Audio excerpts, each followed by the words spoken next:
Assalamu alaikum everyone. I'm going to harvest all my chilies today. All of them. It's getting really cold. I don't think we're going to get any more growing or ripening. So all these I will be harvesting every single one of them more or less. Red ones and the green ones.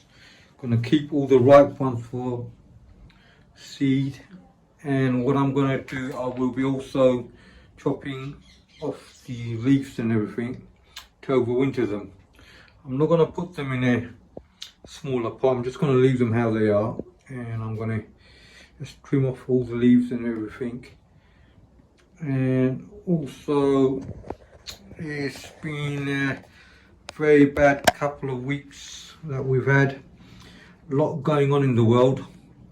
A lot of innocent people dying on all sides.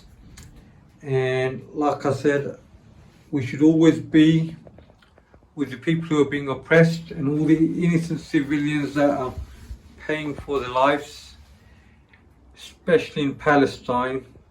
So many children are dying, so many children, so many mothers, innocent people who have been oppressed all their life, and now they're getting brutally murdered in the name of, what do they call it, right to defend oneself.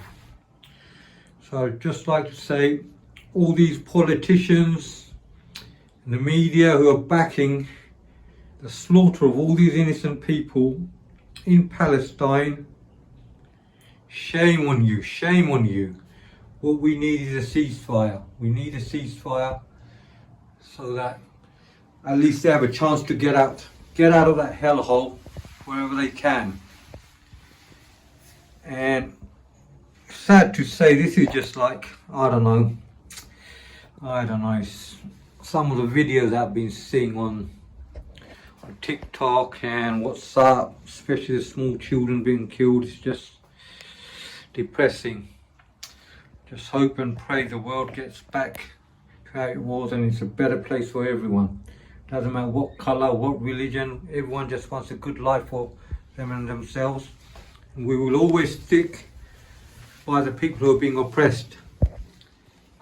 And at this moment, it seems like the people of Palestine are being oppressed. Well, they've been oppressed for a long time. Yet, it is the media and the politicians, mainly from the West, who are supporting the oppressors. So lots of dua for everyone. Now back to my video. What I'm going to do. Sorry about this rant, but it had to be done. Blood is boiling, and sadly there's nothing we can do. Nothing much we can do except pray for them at the moment. Okay, so what I'm going to do, I will be harvesting all the chilies, like I said, and then I'll show you how many I've got, and I'll cut all the leaves. Right, let's get to it now. Problem is, my stand's broken, so I don't know if I can record. Let me just pick a few. I won't be able to record me picking them all due to the stand and not being able to use both one hand and picking them. There you go, see what I mean? I just dropped one. Right, let's start picking. One. So these are all the chilies I've picked. I have no idea what they are, all different types. The world's hottest are in there, Carolina Reaper and Trinidad Scorpion. That's the Carolina Reaper, Ghost Naga, God knows, so many different types. Now, I will be selling seeds hopefully, so in the future. Let me dry them up, and then inshallah I have all different types of varieties of seeds and peppers, and most of these I'll probably munch. I'll eat a lot of these. So thank you all for watching. Please don't forget to hit the like button and subscribe, and assalamu alaikum everyone.